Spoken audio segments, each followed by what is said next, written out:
വീട് മൊത്തവും പൊട്ടി പൊളിഞ്ഞു, ഇവിടെ എല്ലാം ക്രാക്കാണ്, എല്ലാം പൊളിഞ്ഞിരിക്കുവാണ് എന്ന് പറയുന്നവർ ഈ വീഡിയോ ഒന്ന് ശ്രദ്ധിക്കണേ. വേറെ ഒന്നുമല്ല, ഈ ക്രാക്ക് ആക്ച്വലി ഒരു എഞ്ചിനീയറിംഗ് പെർസ്പെക്റ്റീവിൽ നോക്കുവാണെങ്കിൽ രണ്ട് ടൈപ്പ് ഉണ്ട്. ഒന്ന് സ്ട്രക്ചറൽ ക്രാക്കും ഒന്ന് കോസ്മെറ്റിക് ക്രാക്കും. ഈ കോസ്മെറ്റിക് ക്രാക്ക് എന്ന് പറയുന്നത് എന്താണ്? നമ്മൾ ഈ പ്ലാസ്റ്ററിങ് സമയത്ത് പ്രോപ്പറായിട്ട് ക്യൂറിങ് ഒന്നും ചെയ്യാതെ ചെയ്യുന്നതിനെയാണ് ഈ പ്ലാസ്റ്ററിങ് ക്രാക്ക് എന്ന് പറയുന്നത്. അല്ലാതെ ശരിക്കും നമ്മുടെ ഫൗണ്ടേഷൻ ഇരിക്കുക അല്ലെങ്കിൽ സെറ്റിലാവുക എന്നൊരു ഫിനോമിനൻ കാരണമാണ് കൂടുതലും സ്ട്രക്ചറൽ ക്രാക്ക് വരുന്നത്. അതിൽ നമുക്ക് എങ്ങനെ ഐഡൻറ്റിഫൈ എന്ന് പറഞ്ഞാൽ, കൂടുതലും വെർട്ടിക്കലായിട്ട് ക്രാക്സ് വരുന്നതെല്ലാം കൂടുതലും സ്ട്രക്ചറൽ ക്രാക്സ് ആയിരിക്കും.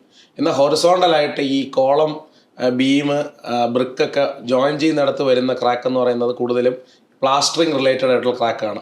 അപ്പോൾ കൂടുതൽ ഇങ്ങനെയുള്ള ഡൗട്ട് ഉണ്ടെങ്കിൽ നിങ്ങൾ തീർച്ചയായിട്ടും ഈ ഡോക്ടർമാർ പറയുന്നില്ല, സ്വയം ചികിത്സിക്കാതെ ഒരു എഞ്ചിനീയറെ വിളിച്ച് തീർച്ചയായിട്ടും നിങ്ങളുടെ സൈറ്റ് കാണിക്കുക. പലതിനും പരിഹാരമുണ്ട്. കാര്യം ഇന്നത്തെ മാറുന്ന ടെക്നോളജി, കൺസ്ട്രക്ഷൻ മേഖലയും ഒരുപാട് ടെക്നോളജികൾ അഡ്വാൻസ്മെൻറ്റ് വന്നിട്ടുണ്ട്.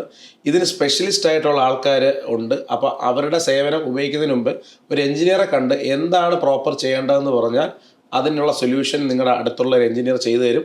കൂടുതൽ വിവരങ്ങൾക്ക് നിങ്ങൾക്ക് ജാക്ക് കൺസ്ട്രക്ഷനുമായിട്ട് ബന്ധപ്പെടുക. നമ്മൾ 30 years ആയിട്ട് ഈ സേവന രംഗത്തുള്ളതാണ്. നിങ്ങളെ സഹായിക്കാൻ നമ്മൾ തയ്യാറാണ്. നിങ്ങൾ തയ്യാറാണോ?